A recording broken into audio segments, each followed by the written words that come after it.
Hi, my name is Father Charlie Bouchard, and I'm here to help you know something about the Sunday readings before you attend Mass on the third Sunday of Advent. This third Sunday of Advent is popularly known as Gaudete Sunday, which simply means Rejoice Sunday.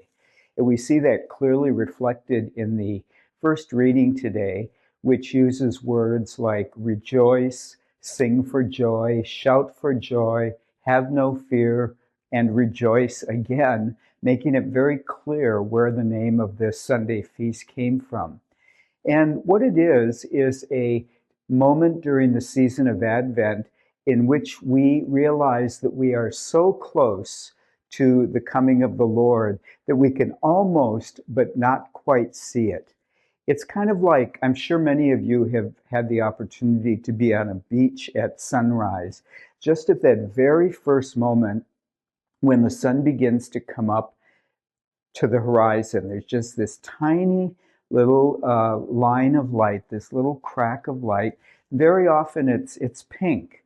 And we realize that it's not daylight yet, but it's just around the corner, that it's coming, that it's imminent. And that's really what Gaudete Sunday is about, a moment in which we look with particular anticipation at the arrival of this moment, this celebration of our salvation. The feast and this first reading today are pretty exuberant and emotional, as you can tell from the language that first reading uses. But when we get to the gospel, we find a little bit, or maybe a very different tone than this exuberant celebratory tone that we see in the reading from the prophet. We see one that's more sober, one that's more pragmatic. And we see John the Baptist, who is really close to the coming of Jesus. He's the forerunner, and he speaks about that directly. We see him preaching to the people and baptizing them, and people are prompted to ask him, what should we do? And we might expect John the Baptist to say to them, well, you could pray more, you could read the scriptures, you could go to Mass every Sunday. Something very spiritual, but he doesn't do that. This is the Gospel of Luke, and Luke tends to be very practical about things, as we can see from the Acts of the Apostles, which I sometimes describe as a handbook for building a church, because Luke tells people all the things that they need to do in order to create this Christian community together. And so in this gospel passage, he has soldiers and tax collectors and others coming up to him and saying, what should we do? Very pragmatic question. We can see the light on the horizon about the coming of the Lord, and what do we do as a result of that? And I think that is a very important question for us yet today. It's one of those perennial questions about Christianity and about religious faith in general. What should we do to prepare for the kingdom of God? That's really what the question is here. And I think we can make it more specific as well. We can, for example, ask, well, if I'm a business person, what should I do to help bring about the reign of God, which we can see on the horizon? Business people, especially business leaders, are largely responsible for the interwoven web and network that creates society. They invest things, they lead things, they do a lot of different kinds of development. And their role is very related to the common good and especially to justice. So I think those of you who are involved in business could definitely do things that create a more just society, a more resilient society, a place which offers protection and safety to a whole lot of people. Sometimes in business, we only look at profit. That isn't enough. At least Christian business people have a responsibility to also build up society, taking a fair recompense from their work, of course, but leaving a better society than the one they found.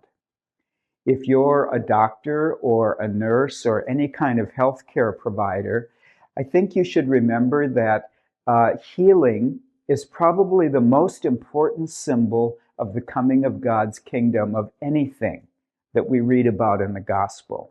There are all of these accounts of Jesus laying hands on people and healing or curing them, offering them compassion and restoring them to health.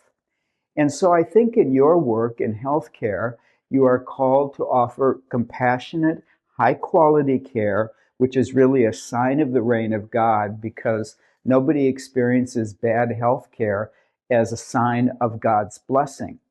And also, I think especially today in light of the murder of the CEO of United Healthcare, we need to remember that our health system is far from perfect, that there are many ways in which it is inequitable and even unjust.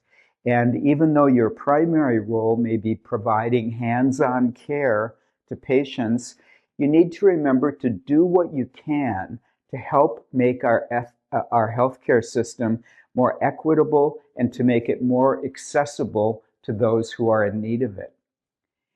If you're a teacher, your responsibility is to help these students see the light, which again is an Advent theme, that they are there with you, you are guiding them and leading them to learn and to understand about all the things that you teach, science and mathematics and history and social studies, but also to help them see the light of the value of these things in society and how they can also be means of bringing about the kingdom of God.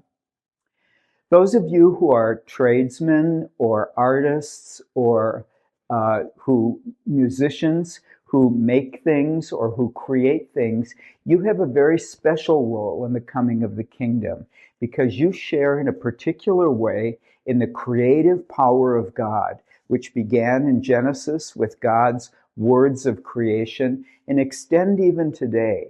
And your work by creating and fixing and imagining things helps build up the beauty of our world and preserve it in a way that makes God more present. And of course, I can't neglect to mention priests here and other ministers in the church. What should they do? And I think for us, and we've done a lot of soul searching since COVID and since the abuse crisis, we need to make a special effort today, especially given the number of people who are unchurched or who are leaving the church, to make the gospel meaningful to people, both people inside the church like yourselves and those who are outside the church, those who have left or who have wandered away or who have been scandalized. We need to be able to preach the gospel in a way that draws people back and makes them ask those questions of Jesus, about the coming of the kingdom and what that might hold for them. So we rejoice today, and that's a legitimate thing for us to do in this season of Advent as we approach Christmas. But there is also work to be done. We can't just spend our time doing nothing, and we have to remember that discipleship is not a spectator sport. That if we are going to follow Jesus, especially in this time of Advent, we need to do something. We need to ask the Lord, what should I do to make the reign of God present, and to pray, give me the grace, the courage, and the imagination to do it faithfully and effectively.